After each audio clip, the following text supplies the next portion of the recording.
네, 안녕하세요. 방사선 안전 발표를 맡은 무엇보다 안전 위주로 19학번 최서영, 원혜연, 김나윤, 18학번 박채린입니다. 그럼 발표 시작하겠습니다. 목차는 다음과 같습니다. 먼저 1번 챕터에서는 방사선에 대한 설명과 방사선 관련 의료기기에 대해, 2번 챕터에서는 방사선 피폭과 방사선 치료에 대해, 세 번째 챕터에서는 방사선 관련 국내외 사고 사례와 방사선 안전 규정에 대해, 네 번째 챕터에서는 방사선 안전 관리와 최근 방사선 노출이 줄어든 의료 기술에 대해 설명하고 마지막으로 문제를 푸는 시간을 가진 뒤 끝마치겠습니다. 방사선 안전을 배우기 전에 먼저 방사선에 대해 알아두고 갈 필요가 있어 방사선에 대한 개념을 먼저 설명하겠습니다. 방사선이란 불안정한 상태의 원자들이 안정적인 원자핵으로 바뀌려 할 때 나오는 특정한 입자나 빛으로 눈에 보이지도 않고 냄새를 맡을 수도 맛을 볼 수도 없지만 그 종류가 매우 다양한 게 특징이며 아래 삼각형 안에 있는 마크가 표준 방사선 마크입니다.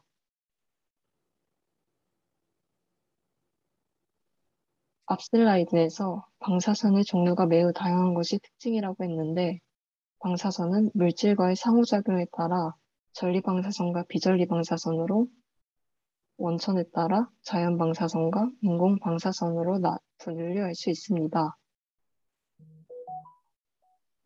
먼저 전리방사선과 비전리방사선에 대해 설명하겠습니다. 전리방사선은 원자 또는 분자로부터 전자를 떼어내어 이온화시키기에 충분한 에너지를 갖는 방사선으로 보통 방사선이라고 하면 전리방사선을 말하는 것이며 알파선, 베타선, 감마선, X선, 중성자선이 이에 해당합니다. 비전리방사선 이름에서 알 수 있듯이 전리방사선과는 다르게 전자를 이온화시키기에 충분한 에너지를 갖지 못하는 방사선으로 적외선, 자외선, 가시광선, 마이크로파, 라디오파가 이에 해당합니다. 이 그림은 전리방사선의 투과율을 나타낸 그림입니다. 알파선부터 중성자선 순으로 높아지는 투과율을 보여줍니다. 각 전리방사선의 다른 투과율 때문에 각각의 방사선마다 막을 수 있는 두께가 다르며 특히 위료에서 많이 쓰이는 X선과 감마선은 납이나 철판으로 막을 수 있습니다.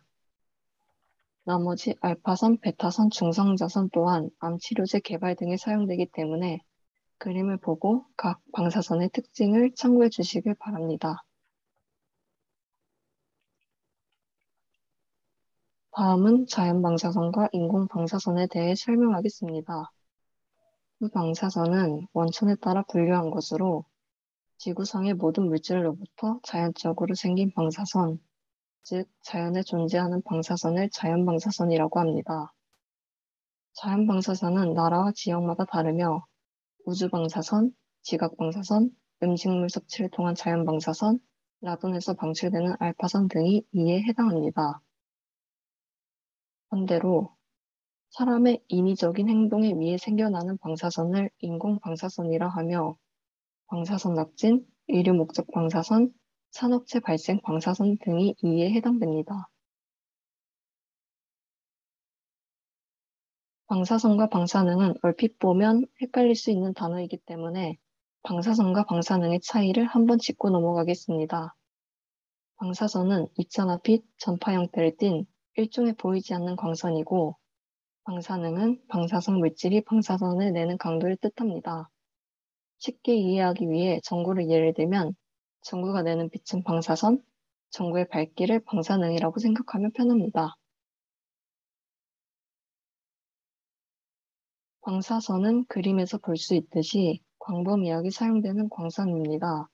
특히 위료 분야에서는 방사선의 주요 특징으로 직진작용, 투과작용, 이온화작용, 형광작용, 차진작용이 있어 근육, 뼈, 물, 공기, 그리고 종양의 조성에 따라 대응하여 물리학적, 화학적, 생물학적 성질 등을 활용해 핵이학 영상, X선 검진, 암치료 등에 사용되고 위료용 기구 소독 등에도 사용됩니다. 다음은 방사선을 사용하는 의료기기에 대해 설명하겠습니다.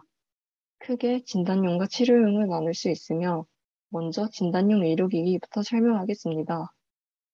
진단용 의료기기에는 X선을 이용해 질병을 진단하는 기기인 X선 사용기기가 대표적입니다. X선 사용기기에는 진단용 X선 장치, 진단용 X선 발생기, 치과 진단용 X선 발생 장치, 전산화 단층 촬영 장치, 유방 촬영용 장치 등이 있습니다. 다음은 치료용 의료기기입니다. 치료용 방사선 의료기기는 방사선을 이용하여 질병을 치료하는 데 쓰이는 기기로 현대의학에서 가장 기초적이며 비侵습적으로 치료하는 의료기기입니다. 치료용 방사선 발생 장치는 주로 암 치료나 종양을 처리할 때 쓰이며 대표적으로 감마 나이프와 토모테라피가 있습니다. 감마 나이프는 감마선과 나이프의 합성으로 외과용 칼을 사용하지 않고 고에너지의 감마선을 머릿속 병변 부위에만 집중시켜 쐰으로써 안전하고 정확하게 병변 부위만을 치료하는 방사선 의료기기입니다. 다음은 토모테라피입니다.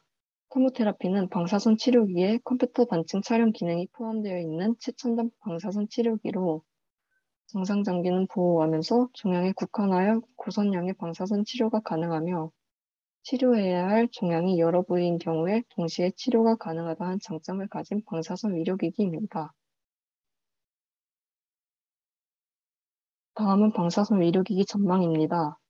방사선 의료기기는 과거부터 현재까지 꾸준히 증가하는 추세입니다. 왼쪽 표를 보시면 2017년부터 3년간 치과 진단용 X선 발생 장치를 제외한 나머지 진단용 의료기기는 증가한 것을 알 수 있습니다. 또 의료기기 시장 주요 동향 문서를 통해 진단용 의료기기뿐만 아니라 치료용 의료기기 또한 기술의 발전, 암 발생률의 증가, 방사선 치료의 이점에 대한 심포지엄의 증가 등의 이유로 앞으로 증가할 것을 알 수 있었습니다. 방사선 의료기기의 증가로 인해 암의 진단을 편리하게 할 수 있다는 장점이 있지만 방사선 피폭 등의 문제 또한 큰 관심이 되었습니다. 방사선 피폭은 인체에 나쁜 영향을 미쳐 방사선 관련 종사자들은 안전에 유의하며 방사선을 다루어야 합니다.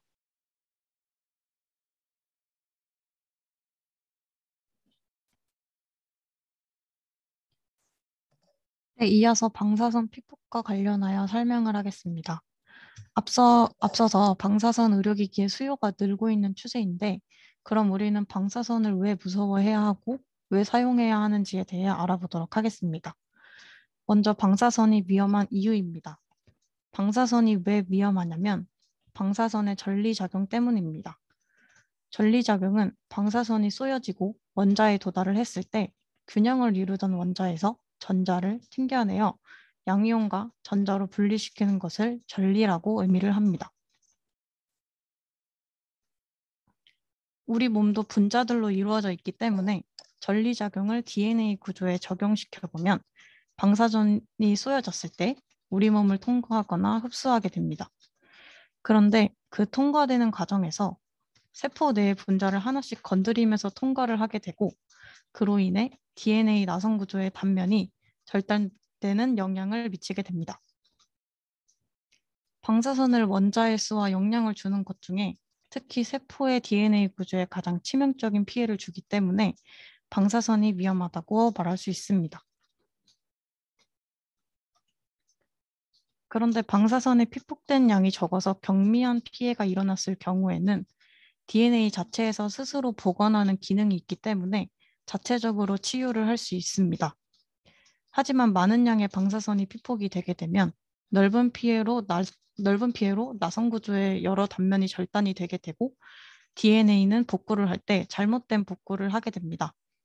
그림처럼 본래에 연결되어야 하는 부분이 아닌 다른 곳에 연결이 되어 복구되는 현상이 일어나게 됩니다.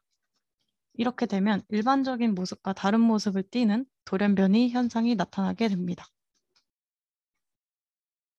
그럼 이 방사선이 인체에 어떻게 영향을 미치는지 알아보겠습니다. 방사성 물질의 종류에 따라서 인체 부위별로 다른 질병들을 양성을 하게 됩니다. 사람의 몸이 방사선에 어느 정도 노출되었냐에 따라서 백혈구가 일시적으로 감소하거나 내장 조직이 피해를 받거나 궤양이 생기는 등의 영향이 미치게 됩니다. 이는 방사선이 인체에 피폭이 되었다고 바로 나타내는 것이 아니라 어느 정도 일정 기간에 따라서 몸에 현상이 나타나게 됩니다. 우리는 방사선을 일상생활에서도 영향을 받고 있는데 이 방사선 관계 종사자도 이제 방사선 기기랑 가까이 와서 업무를 보기 때문에 일반인과 방사선 관계 종사자로 나눠서 방사선 선량 한도를 표시하고 있습니다. 그래서 어느 정도 선량으로 영향을 미쳐야 하는지에 대한 내용이 나와 있는데 방사선 관계 종사자는 5년간 100mSv 정도이고 일반인의 허용 선량은 연간 1mSv 정도입니다.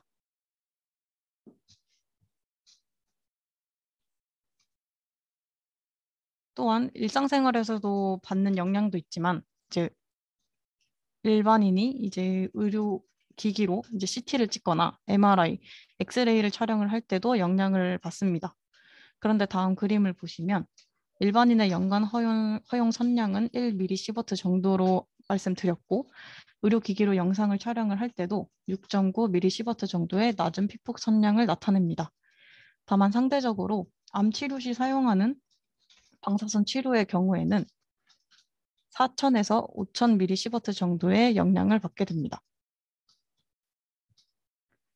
X선을 일시에 전신에 받았을 경우 발생하는 유효 선량에 따른 증상을 나타낸 표인데 이 표를 이전 슬라이드의 그림과 비교를 해보면 방사선 치료를 제외하고는 나머지가 다 미리시버트 단위였기 때문에 임상적인 증상이 나타나지 않습니다.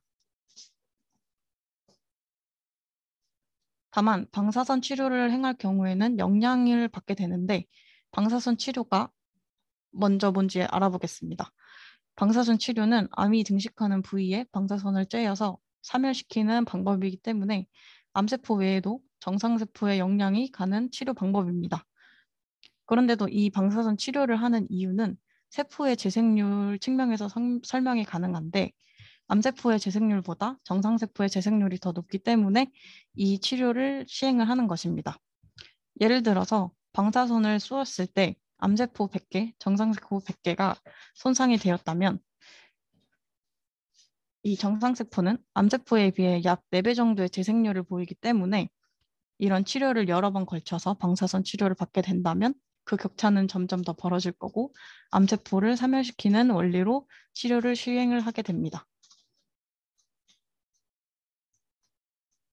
네, 다음은 우리가 평상시에 의료기기나 산업체에서 사용하고 있는 방사선이 우리나라에서 어떤 사고가 있었는지 살펴보려 합니다. 먼저 해당 뉴스는 산업체 쪽에서 나타난 뉴스인데 방사등 누출과 관련된 사고부터 말씀을 드리겠습니다. 우리나라에는 이제 4개의 원자력 발전소와 24개의 원자로가 가동 중입니다.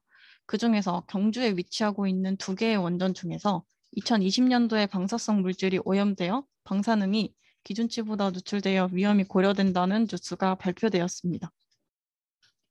먼저 뉴스 영상을 보겠습니다.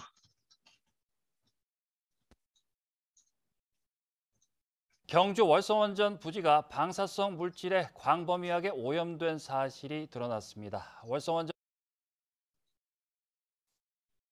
부지 지하수 배수로에서 최대 71만 3천 베크렐의 삼중수소가 검출됐는데 누출 원인도 찾지 못한 상태입니다.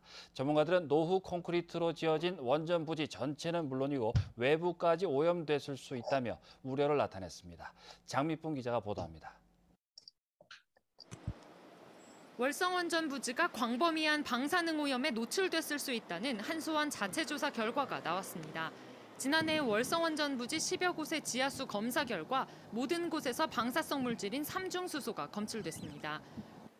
원전 구조상 방사성 물질은 안전을 위해 완전히 밀폐 격리돼 지정된 설비를 제외하고는 검출돼서는 안 됩니다. 하지만 조사 결과 많게는 71만 3천 베크렐, 관리 기준의 18배에 이르는 상당량의 삼중수소가 곳곳에서 검출돼 충격을 주고 있습니다. 원전에 대한 신뢰가 근본에서 좀 무너지는 사건인 것 같고요. 정부나 한수원이 공식적으로 발표하는 방사능 외에 실제로 훨씬 많은 방사능이 통제를 벗어나서 지금 방출되고 있고 더구나 원전 중심 부지에서 300m 떨어져 있는 북쪽 경계 지역에서도 최고 924베크렐의 삼중수소가 검출됐습니다. 이 때문에 방사능에 오염된 지하수가 월성원전 부지는 물론 원전 부지 바깥으로까지 확산됐을 가능성도 제기되고 있습니다.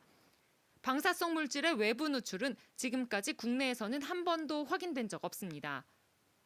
부지 내에서 발생했다 하더라도 땅과 지하수는 다 연결되어 있을 수 있잖아요. 방사능 오염이 발생을 했는데 부지 내에서 그게 얼마나 확산되어 있는지를 확인하는 게 먼저죠.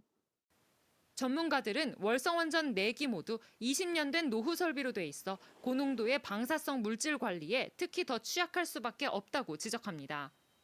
콘크리트 자체가 균열은 반드시 존재하고 그 방사능 높은 물들이 저장돼 있으면 아무리 그 앞에 차수막을 그런 거 하더라도 이 삼중수소라는 놈은 뚫고 지나가 버리거든요.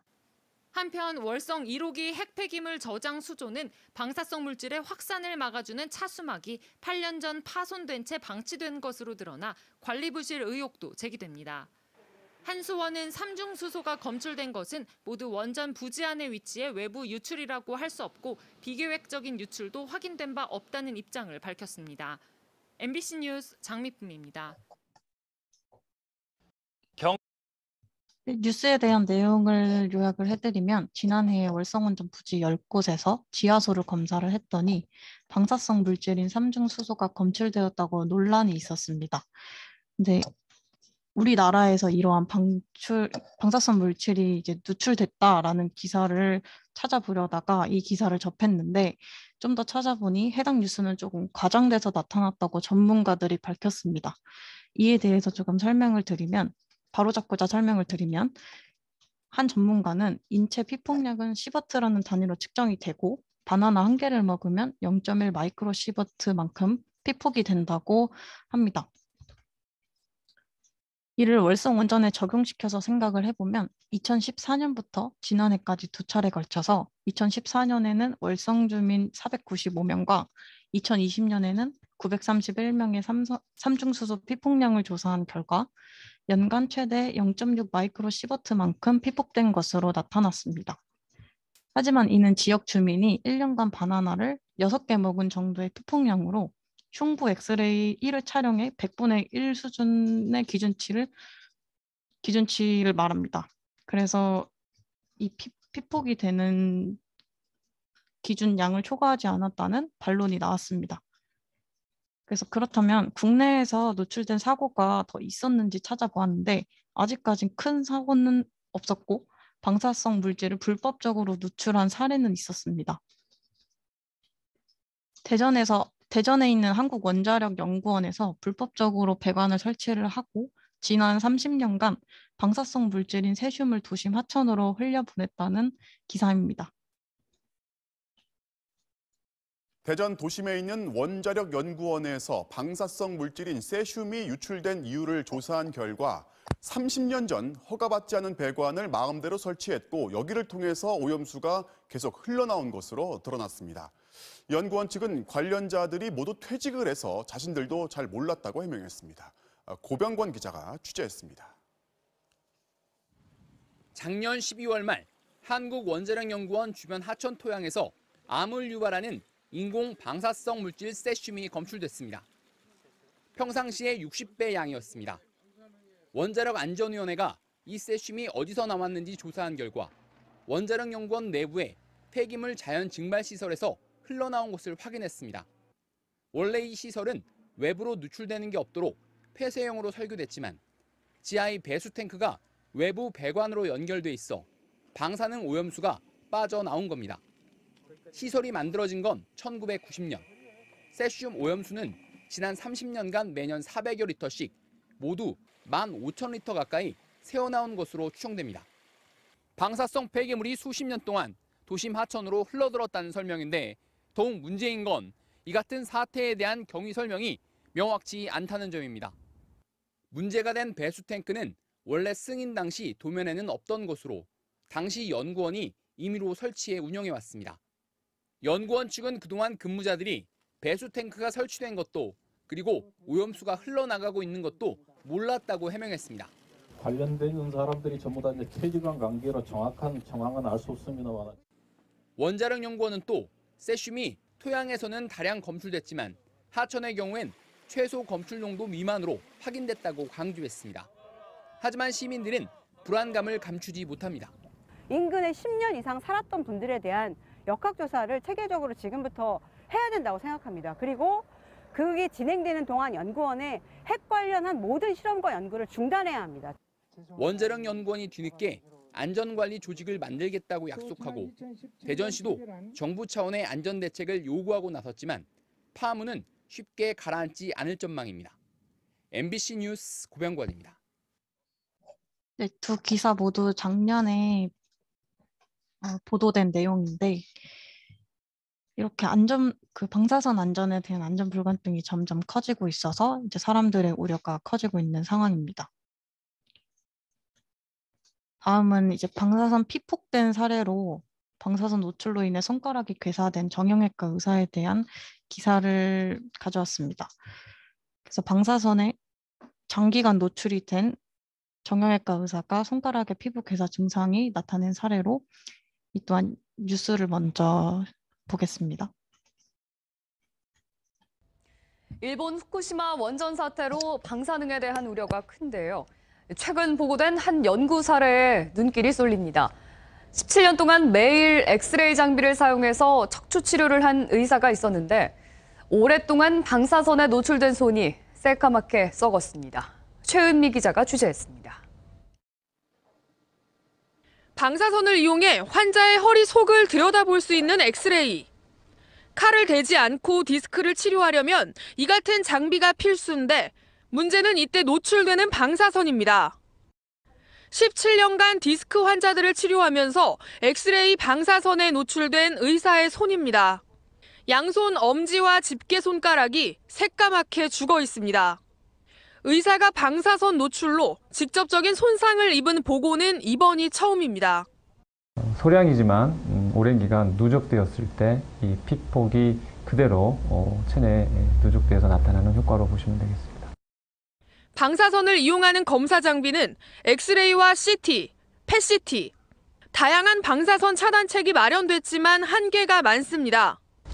이렇게 납으로 만들어진 보호 장비로 갑상선과 생식기 부분은 보호하는데 직접 시술해야 하는 손은 노출될 수밖에 없습니다. 보호 장갑도 있긴 하지만 미세혈관이나 신경 등을 시술할 땐 손이 둔해져 잘 쓰지 않습니다. 방사선 장비를 이용하는 빈도수가 점차 높아지면서 검사를 받는 환자는 물론 의료인을 위한 방사선 차단 대책이 시급합니다. MBN 뉴스 최은미입니다. 이 뉴스와 같이 이제 전공의들의 일본 후쿠시마 방사선에 대한 무방비 노출에 대한 사례도 꾸준히 나오고 있습니다.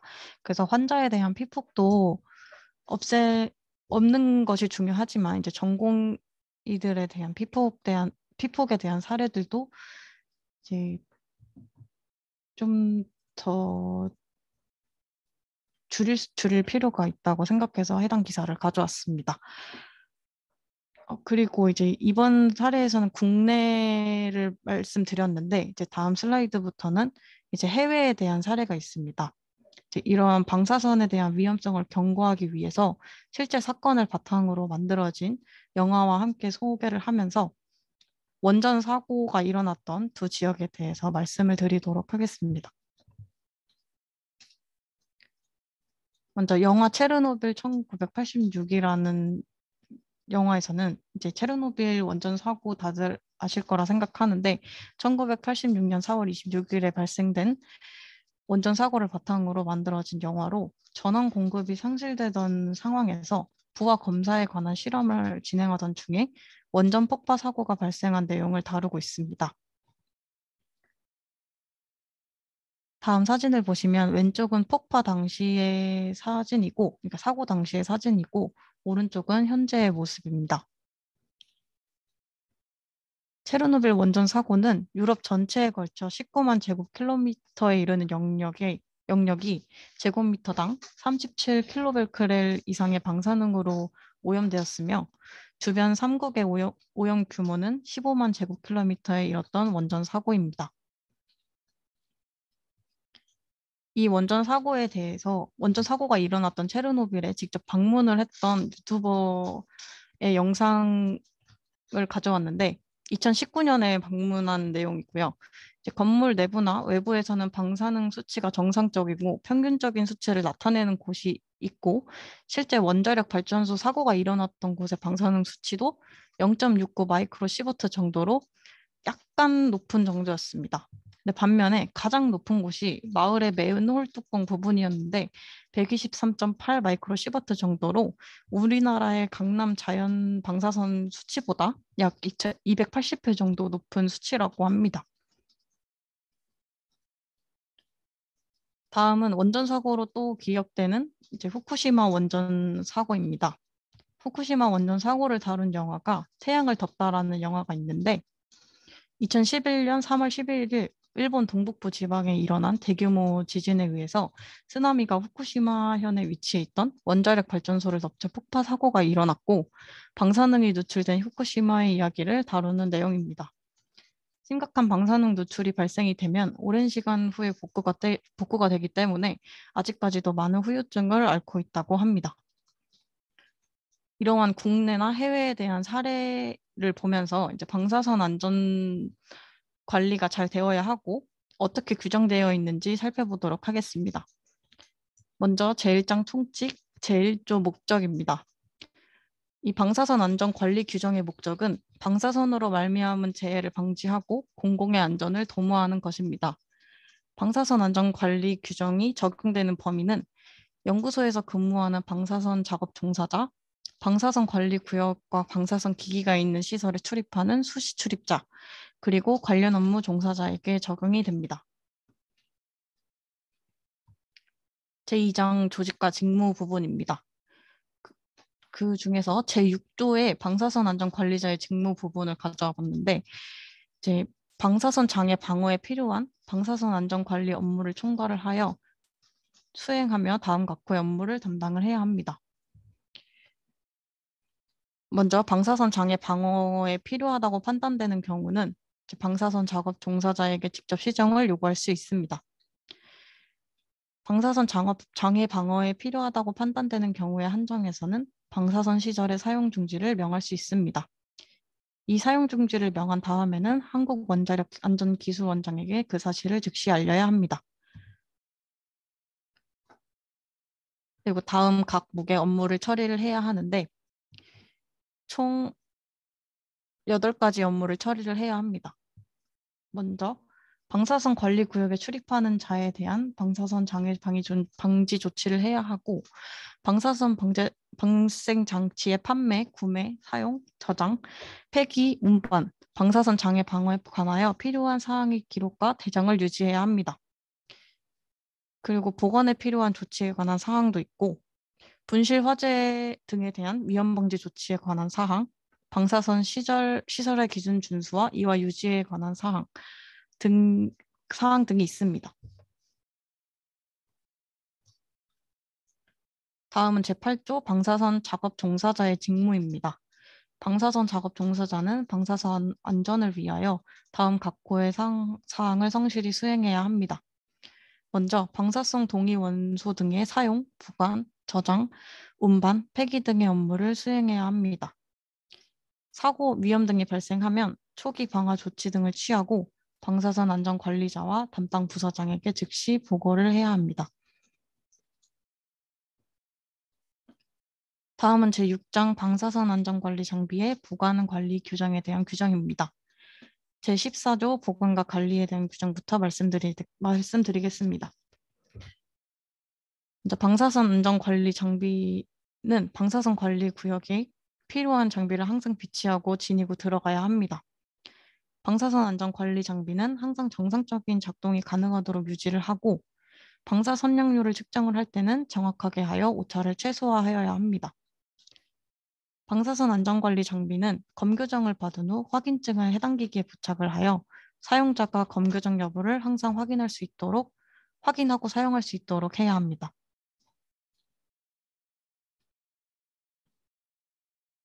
제15조 규정에 대한 규정입니다. 방사선 안전관리 장비는 국가에서 인정하는 검증기관에서 일정 기간을 초과하지 않는 기간마다 검교정을 실시를 해야 합니다. 이 검교정 실시를 하는 주기는 6개월을 원칙으로 하나 제조사에서 권장하는 규정 기간이 있을 경우에는 이를 따를 수 있습니다. 다음은 제7장 방사선 작업 종사자나 수시 출입자의 방사선 장애 방지를 위한 교육 및 훈련입니다. 제16조 교육 훈련에서는 기존 방사선 작업 종사자, 신규 방사선 작업 종사자, 수시 출입자, 시설 견학자, 방문자가 방사선원이나 그 어떤 불필요한 방사선 핍복을 받지 않도록 해야 하고, 이 방사선이 노출이 되었을 때는 올바른 대응 조치 등을 강구하기 위해서 준수 사항에 대한 교육을 정기적으로 원자력안전위원회의 지정을 받은 기관에 위탁을 해서 교육을 받도록 하며 필요할 때마다 자체 교육을 실시해야 합니다. 방사선 작업 종사자에 대한 정기 교육은 원자력안전위원회의 지정을 받은 기관에 위탁을 해야 합니다. 이제 다음 표는 방사선 작업 종사자가 위탁 교육을 어떻게 실시하는지, 몇 시간 정도 실시를 해야 하는지에 대한 표입니다. 교육 과정 및 시간은 이제 신규 교육 시간과 정기 교육 시간으로 나뉘어져 있고, 신규 교육 시간에서 기본 교육은 8시간 이상, 직장 교육은 4시간 이상, 정기 교육 시간에서 기본 교육과 직장 교육은 모두 매년 3시간 이상으로 되어 있는데, 기본 교육에서 방사선 안전 관리자와 그 이외의 종사자로 나뉘어서 교육을 실시하게 됩니다.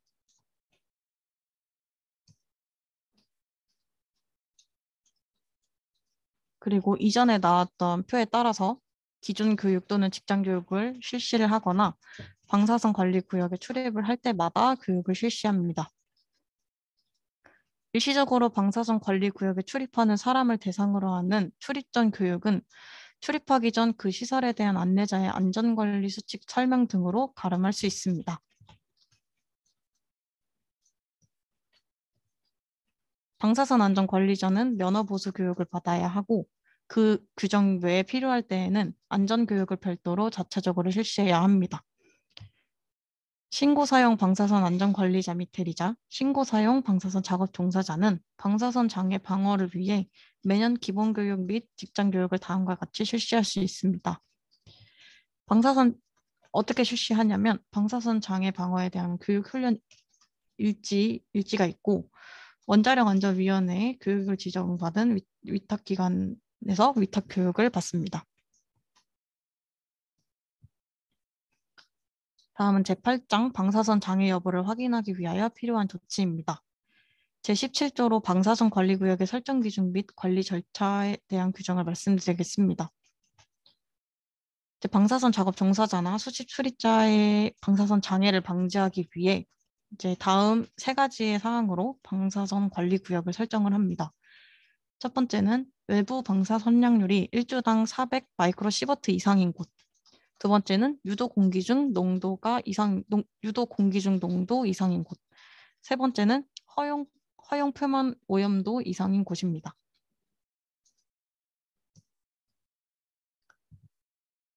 그리고 방사선 관리 구역에서는 일반인의 무단 출입을 금하는 조치를 취해야 하고, 그 방사선 작업 종사자 이외의 사람이 출입할 때는 방사선 안전 관리자가 동반하거나 지시에 따르게 해야 합니다. 다음은 제18조 방사선 작업 종사자에 대한 건강진단의 시기, 방법, 주기에 대한 규정입니다. 방사선 작업 종사자에 대한 건강진단을 할 때는 총 4가지를 살펴봐야 합니다. 첫 번째는 직업력 및 노출력, 두 번째는 방사선 취급과 관련된 병력, 세 번째는 임상검사 및 관찰, 네 번째는 말초혈액 도말 검사와 세극 등 현미경 검사를 해야 합니다. 그 중에서 임상검사 및 관찰에서 임상검사로 해야 하는 부분은 말초 혈액 중의 백혈구 수, 혈소판 수 및 혈액소의 양입니다. 건강진단을 실시하는 시기는 다음과 같습니다. 첫 번째, 최초 방사선 작업에 종사하기 전에 실시를 해야 하고, 두 번째는 방사선 작업에 종사 중인 자는 매년 하지만 전년도에 건강진단 이후 12개월간 피폭 방사 선량이 이제 선량 한도를 초과하지 않은 경우에서는 검사를 생략할 수 있습니다. 세 번째는 피폭 방사 선량이 선량 한도를 초과한 때에 건강 진단을 해야 합니다.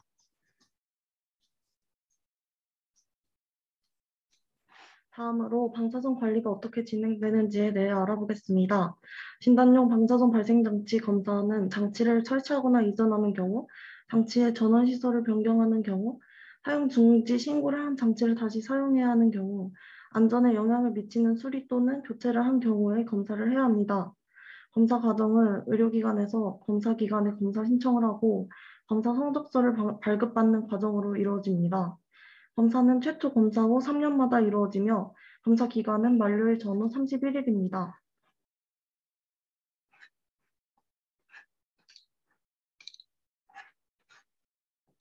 질병관리청의 자료에 의하면 진단용 방사선 발생장치 검사 기관은 한국의료기기기술원, 한국의료기기평가원, 한국의료기기검사원 부설 방사선 안전검사원, 중앙기술원 기술검사원이 있습니다. 피폭 선량 측정기관에서는 한일원자력, 오르비텍, 서울방사선서비스, 일진방사선 엔지니어링, 라토스, ENG 이렇게 5곳이 있습니다. 개인 피폭 선량계는 혈형광 선량계, 광자극 형광 선량계, 유리 선량계 세 종류가 있으며 착용은 전신 측정용, 개인 피폭 선량계는 가슴 부위에 착용하여 측정합니다. 다음으로 방사선 안전관리자에 대해 알아보겠습니다. 방사선 안전관리자는 방사선 이용에 따른 안전관리에 관한 업무를 총괄하여 수행하는 사람으로 방사선 작업 현장의 안전을 위해 꼭 필요합니다. 방사선 안전관리자는 방사선 이용기관이 기술 준수를 하는지 검수하고 방사선 작업 종사자 또는 방사선 관리구역에 출입하는 사람에 대한 건강검진, 피폭 관리 등의 방사선 장애 조치 등을 수행하는 역할을 합니다. 다음은 방사선 사고 안전수칙과 사고 발생 시 조치에 대해 알아보겠습니다. 먼저 방사선 사고 안전수칙에 대해 알아보겠습니다. 방사선 작업 종사자는 방사선의 위험에 대해 적절한 조치를 취해야 하며 자신 및 주위의 개개인을 방어해야 합니다. 또한 방호기구를 항상 몸에 착용해야 하며 방사선 방어의 3대 원칙, 시간, 거리, 차폐를 준수해야 합니다. 또 고장이나 분실 등의 사고 발생 시 방사선 안전관리자에게 즉시 보고해야 하며 작업 조건의 개선을 모색해야 합니다. 이제 방사선 사고 발생 시 조치에 대해 알아보겠습니다. 개봉 방사선원은 맨손으로 취급하면 안 됩니다. 방사선원 작업자는 개인 보호용구와 피폭 선량계를 착용하여야 합니다. 방사성 물질을 조제하거나 사용하는 작업실은 타수준의 방호 시스템을 갖추어야 합니다. 방사선에 노출될 우려가 있는 작업 장소는 관계자 외 출입 금지 표시를 게시해야 합니다. 선량계를 사용해 손과 몸 의복의 오염을 측정하고 신체 일부가 오염이 되었을 때 샤워를 해야 합니다. 다음으로 방사선 누출이 개선된 의료기술에 대해 소개해 보겠습니다. 의료 영상기기 MPI는 산화철 나노 자성 입자의 위치로 암을 포함한 질병을 찾아내는 기능이 있습니다. 산화철은 인체에 무해하고 자성을 띠는데 기존 펫은 방사선 피폭의 위험이 이라는 단점이 있었는데 MPI는 이러한 단점이 없고 안전하고 저렴합니다. 휴대용 광음향 검출기는 감시 림프절을 검출하는 최초의 휴대용 광음향 감지 도구로 투명 초음파 트랜스듀서 기술을 사용해 작은 핸드피스 하나에 레이저와 초음파 트랜스듀서를 동축 결합해 쉽게 광음향 신호를 검출할 수 있도록 한 것입니다. 이는 기존의 방사성 물질을 사용하는 감마 프로브와 달리 방사성 물질이 필요하지 않아 방사선에 노출될 위험이 없고 특수시설이 필요하지 않아 여러 번 사용할 수 있다는 장점이 있습니다. 정측면 동시 촬영술은 환자의 전신을 촬영하고 근골격의 정확한 분석 및 진단을 할 수 있는 장비로 밀입자 검출 기술을 사용해 CT의 50분의 1, 엑스레이의 10분의 1에 불과한 초저선량으로 검사를 하는 의료기기입니다. 이는 기존 엑스레이와 CT 촬영 시 문제가 되는 방사선 문제를 극복하였고 CT에서 불가능한 체중 부하 검사가 가능하며 3차원 영상 재구성이 가능하다는 장점이 있습니다. 마지막으로 퀴즈 4문제 풀고 발표를 마치도록 하겠습니다. 먼저 1번 문제는 진단용 방사선 발생 장치의 안전관리에 관한 규칙에서 방사선 관계 종사자의 선량 한도 기준으로 틀린 것은 1번 유효 선량 연간 50mSv 이하, 5년간 누적 선량 100mSv 이하, 2번 수정체 등가 선량 연간 150mSv 이하, 3번 피부 등가 선량 연간 500mSv 이하, 4번 손 등가 선량 연간 700 나노시버트 이하입니다. 정답은 4번입니다. 2번은 방사선 관계 종사자는 건강진단을 실시하여야 하는데 건강진단 검사 항목으로 틀린 것은 1번 혈당, 2번 적혈구수, 3번 백혈구수, 4번 말초혈액 중의 혈색소 양. 정답은 1번입니다. 3번 진단용 방사선 발생 장치의 안전관리에 관한 규칙에 의거 방사선 안전에 관한 설명주로 옳지 않은 것을 고르시오. 1번 방사선 안전관리에는 진단 영상 정보에 관한 설비 관리와 방사선 관계 종사자에 대한 피폭 관리가 포함됩니다. 2번 방사선 관계 종사자는 검사받은 진단용 방사선 발생 장치에 대하여는 검사를 받은 날부터 5년마다 검사기관의 검사를 받아야 합니다. 3번 방사선 구역이란 진단용 방사선 발생 장치를 설치한 장소 중 외부 방사선량이 주당 0.4mSv 이상인 곳으로 벽 방어 칸막이 구획물로 구획되어진 곳을 말합니다. 4번 진단용 X선 발생기도 진단용 발생 장치로 해당됩니다. 정답은 2번입니다. 마지막으로 4번은 다음은 방사선 안전 수칙에 대한 문제입니다. 옳지 않은 것을 고르시오. 1번 방사선 위험에 대해 적절한 조치를 취할 수 있는 지식을 갖고 있어야 합니다. 2번 방사선 3대 원칙 시간, 거리, 선량을 준수하고 불필요한 피폭은 금해야 합니다. 3번 방사선으로부터 자신과 주위의 개개인을 방어할 의무가 있음을 자각해야 합니다. 4번 필요한 개인 방호기구는 항상 몸에 착용하고 수시로 점검해야 합니다. 5번 작업 장소 형편을 파악하고 작업 조건의 개선을 꾸준히 모색해야 합니다. 정답은 2번입니다. 여기서 3대 원칙은 시간, 거리, 차폐이기 때문에 2번이 옳지 않습니다. 이상으로 무엇보다 안전이조의 방사선 안전에 관하여 발표를 마치도록 하겠습니다. 감사합니다.